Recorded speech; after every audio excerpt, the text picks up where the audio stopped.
Since you were my investigation partners, I should have another conversation with the two of you.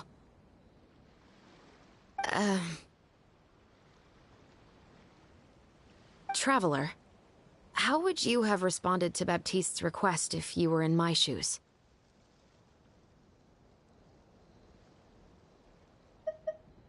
When I was young, my father often took me here to swim. We'd come rain or shine, even when it was freezing cold. He told me that swimming was the best activity to train one's strength of will. You could never give up before reaching the shore, especially when the water was cold. Oh? Why's that? Because the moment you give up would be the moment you die. At that point, I still hadn't received my vision. One winter, the chilly wind felt almost like knives on my skin, and the seawater was so frigid that it numbed my toes the moment I stepped in. I cried and begged my father to spare me from having to swim across, but he wouldn't listen. He used to be a member of the Special Patrol as well. You could say it was his way of educating his children. That sounds awful. When he saw that I wouldn't stop crying, he just picked me up and tossed me into the icy water. The bone-chilling cold took away my senses. I couldn't feel anything but fear and rage. I waited for my father to save me, but one look and I knew he'd already started swimming for the opposite shore. I realized that if I were to give up, I really would die right then and there. I used all of my strength to try and catch up to my father. Those few minutes felt longer than my whole life up until that point. I did, however, make it to the other side. I've never felt afraid about anything in my life after that, nor have I ever cried again. Yeah, I don't think that was the right method for anyone. It's just that, working now as I am in the pursuit of justice, I still sometimes feel like I've been tossed into that winter sea all over again. The anger and the helplessness. Chevres. But the worse I feel, the more I know to never give up. The alternative would be to forever lose myself among the waves. Anyway, how about a race? Neither of us will drown, but we can still see who swims faster.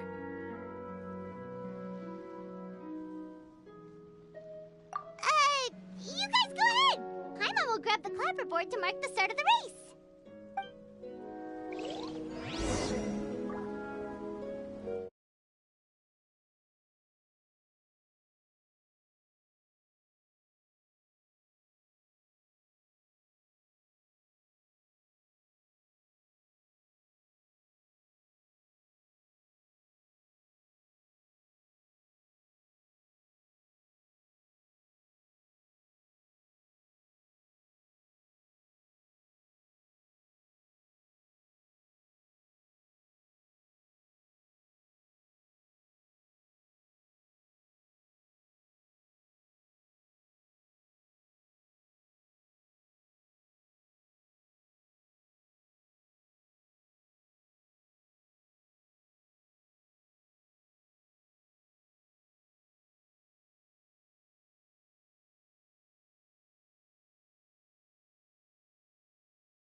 Oh, that felt good.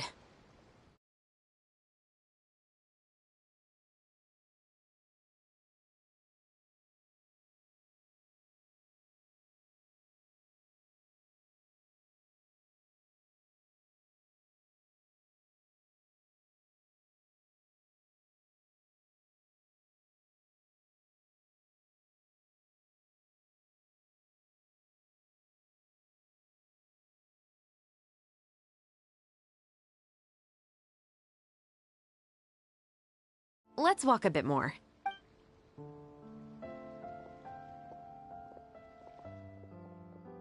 To be honest, I do sometimes question whether the decisions I make...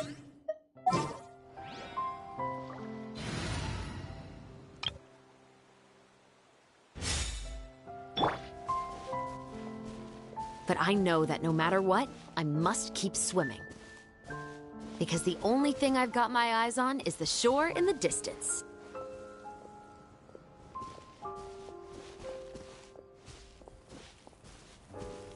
Yeah.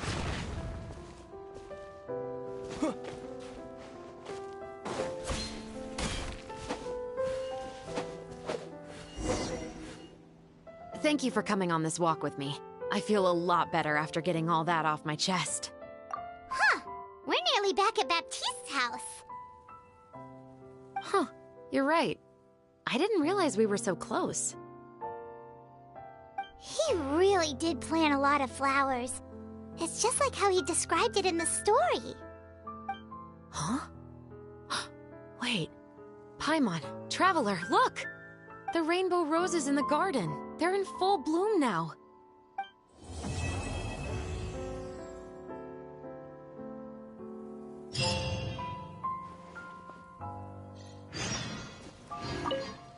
Even though it's a bit late, I must thank you for investigating this case with me.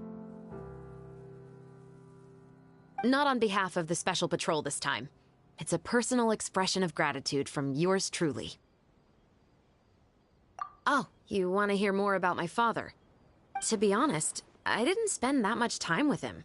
He was always busy with the Special Patrol, so he would often return home really late at night. Some nights, he didn't come home at all. I learned that he had become a criminal, and by extension, that made me a criminal's daughter. But we can talk about that another day. I actually have a lot of sympathy for Veronique and Baptiste. I can understand the hatred they feel for their father. But that doesn't mean I'll allow them to walk the path of evil, even if it might lead to another sense of justice.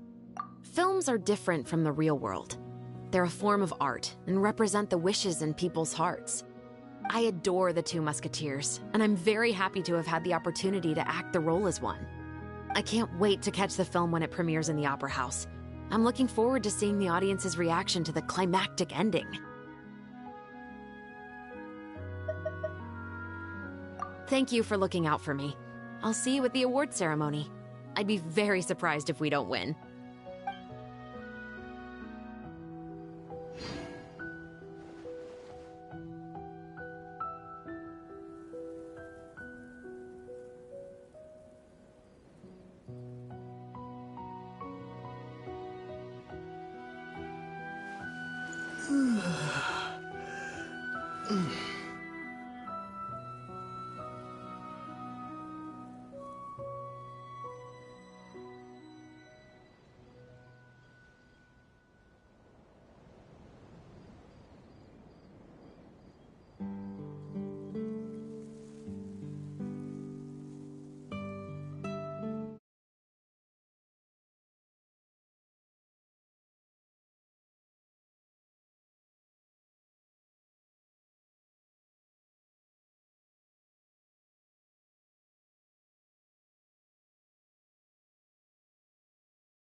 Yay!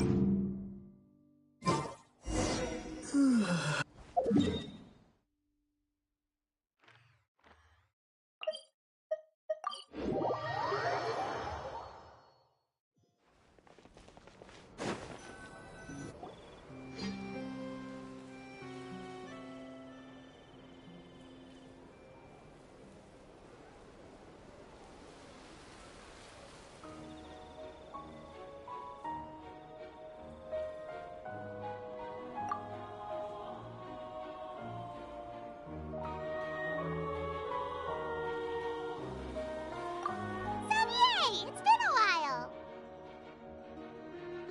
Hey there, you two! Sorry I've been scarce. I've been buried in marketing and preparing the film for release ever since we wrapped post-production. The award ceremony is today, right? Paimon wonders if we'll win the Farina Award. I'd give it a 90% chance.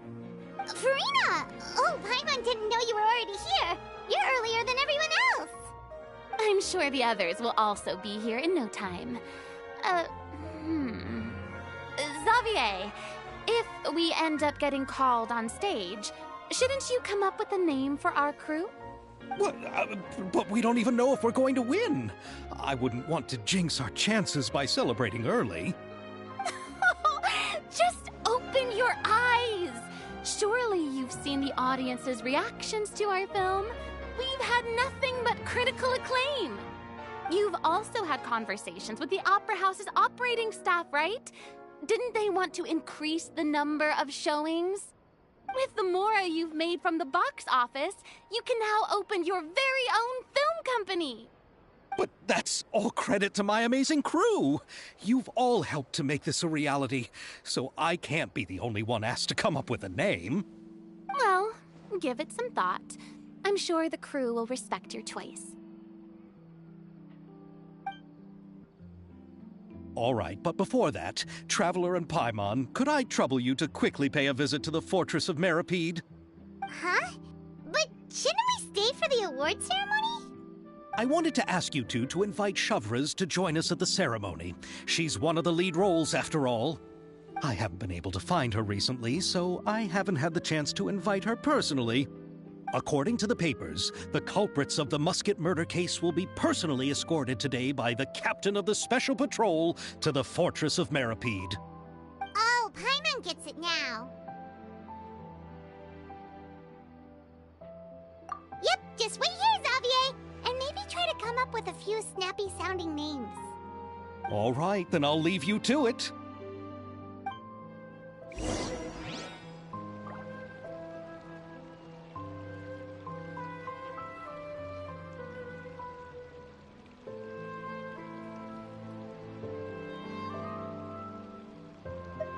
Will we really win an award? Trust me. When have I ever been wrong about something like this?